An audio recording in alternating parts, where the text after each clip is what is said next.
Welcome back for another Torah Tuesday. Today we are continuing on with our study of the signs and wonders in Egypt. And today we're in Exodus chapter 9, verses 1 through 7, which is the second sign of the second cycle of signs, namely the death of the livestock of the Egyptians. This one is parallel, literally speaking. It has the same elements of the sign of the frogs and the locusts.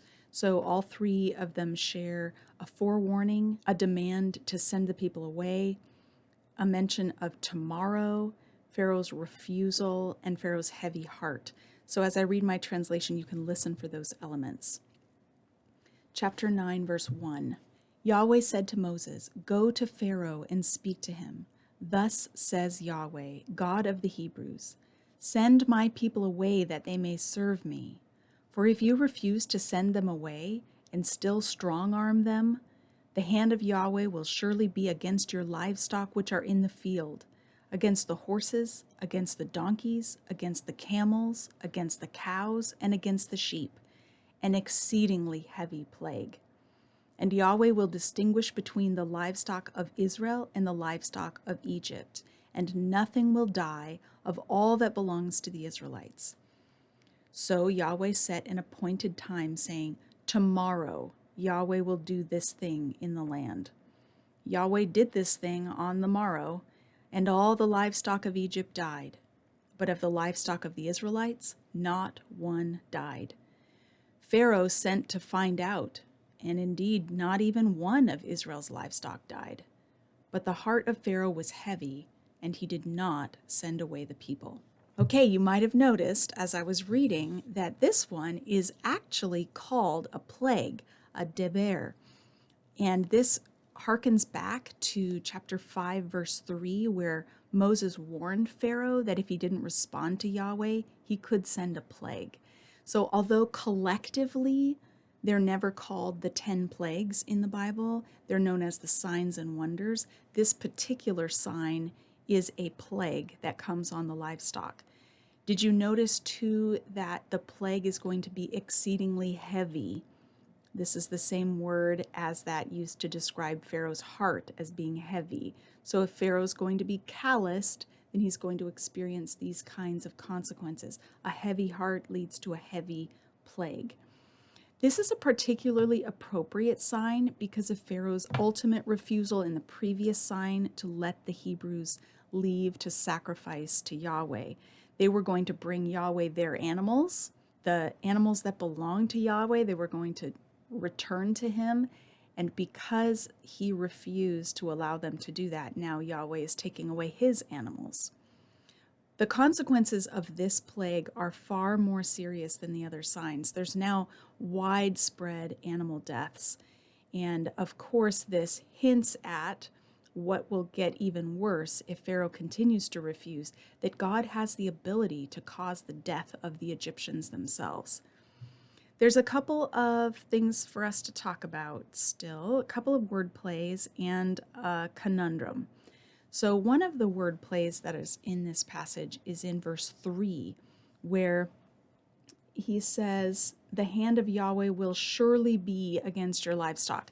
And that phrase, "will surely be," is a participial form of the verb to be, haya in Hebrew. Here it's hoya. And this forms a word play with the name Yahweh, which is also formed from haya, yehyeh.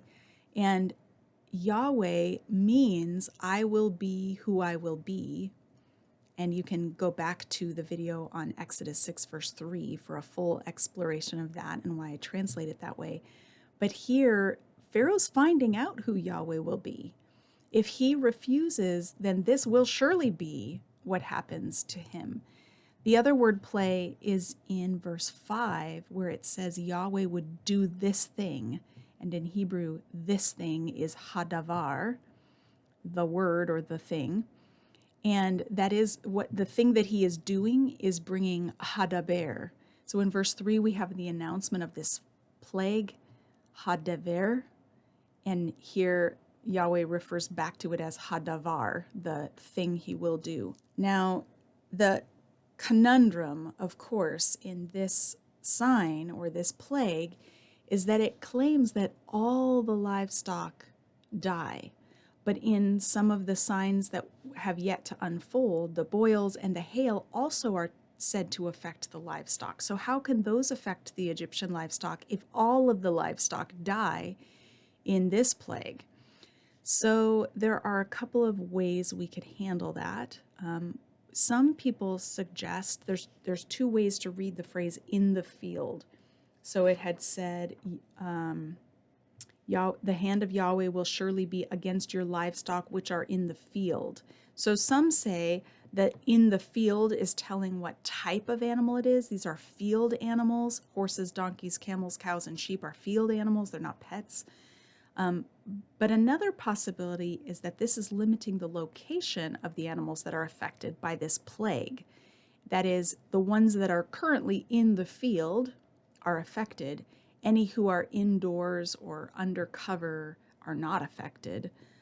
It's not entirely clear that that's happening here, but this is one way people try to wrestle with that issue. The sign of the boils in chapter 9, verse 9, and the sign of the hail in chapter 9, verse 19, both are said to affect the Egyptian animals. So we have these three possibilities. Either this one only affects the ones that are outdoors, and there are lots of animals indoors that are later going to be outdoors and be affected by the hail. Or this is hyperbole.